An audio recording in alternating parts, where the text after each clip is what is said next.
पितृतर्पण अथवा पितृयज्ञ। पितृतर्पण क्या है? श्राद्ध और तर्पण का अर्थ है सत्य और श्रद्धा से किया गया कर्म।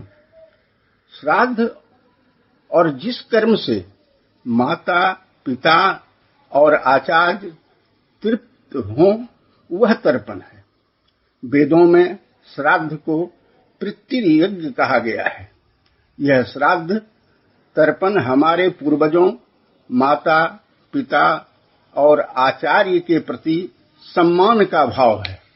पितरों के लिए श्रद्धा से किए गए मुक्ति कर्म को श्राद्ध कहते हैं तथा तृप्त करने की क्रिया और देवताओं, ऋषियों या पितरों को तंडुल या तिल मिश्रित जल अर्पित करने की क्रिया को तर्पण कहते हैं।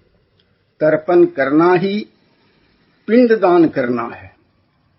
यजुर्वेद में वर्णित है, ओम अर्यमानो तृप्यताम इदम तिलकोदकम तस्मै स्वधा नमः।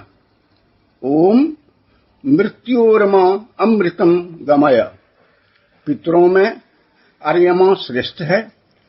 अर्यमा पितरों के देव हैं। अर्यमा को प्रणाम। पिता, पितामह और परपितामह, हे माता, मातामह और प्रमातामह, आपको भी बारंबार प्रणाम। आप हमें मृत्यु से अमृत की ओर ले चलें। हे अग्नि, हमारे श्रेष्ठ सनातन यज्ञ को संपन्न करने वाले पितरों ने जैसे देहांत होने पर श्रेष्ठ ऐश्वर्य वाले स्वर्ग को प्राप्त किया है, वैसे ही यज्ञों में इन ऋचाओं का पाठ करते हुए और समस्त साधनों से यज्ञ करते हुए हम भी ऐश्वर्यवान स्वर्ग को प्राप्त करें।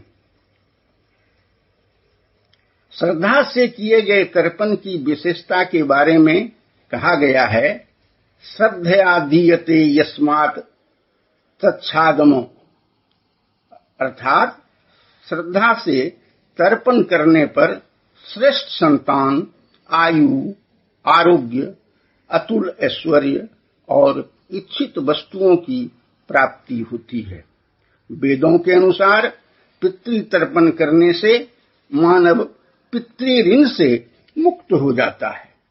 पुराणों के अनुसार श्रद्धा से किया गया श्राद्ध कर्म सिर्फ पितृगण ही नहीं, अपितु ब्रह्मा, इंद्र, रुद्र, दोनों अश्विनी कुमार, सूर्य, अग्नि, अष्टवसु, वायु, विश्वदेव, ऋषिगण, मनुष्य, पशु पक्षी आदि समस्त भूत प्राणी भी तृप्त होते हैं एवं संतुष्ट होकर मनुष्यों के लिए आयु, पुत्र, यश, कीर्ति, स्वर्ग, बल, पुष्टि, ऐश्वर्य, वैभव, धन धान्य और सभी प्रकार के सुख प्रदान करते हैं।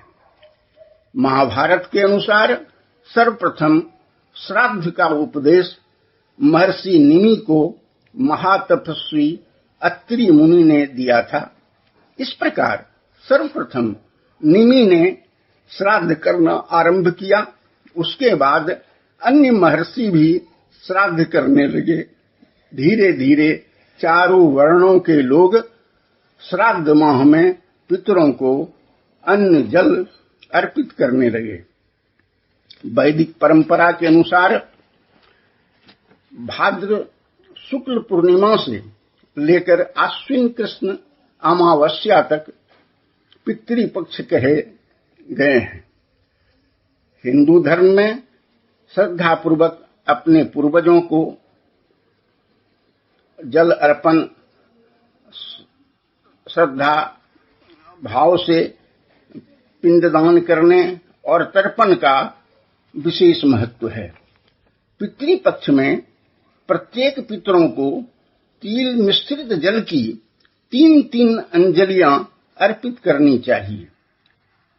तर्पण के लिए त्रिकुशा, अक्षत, जौ, काला तिल, गंगा जल अथवा पवित्र नदी के जल का उपयोग करना चाहिए तथा तर्पण के लिए शास्त्र में निर्धारित मंत्रों द्वारा जलांजलि अर्पित करना चाहिए।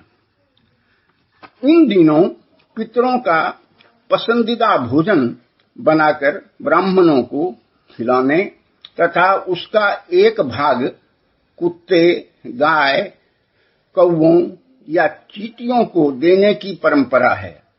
इसमें कौवा को पितरों का प्रतिनिधि माना गया है।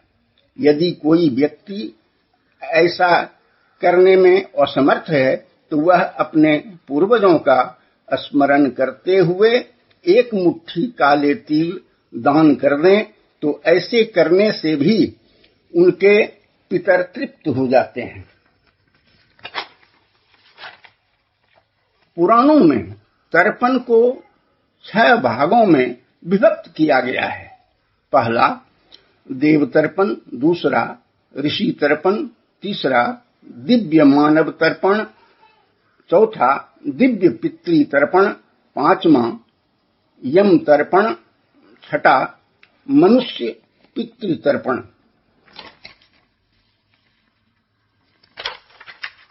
तर्पण करते समय दिशा का विशेष महत्व है।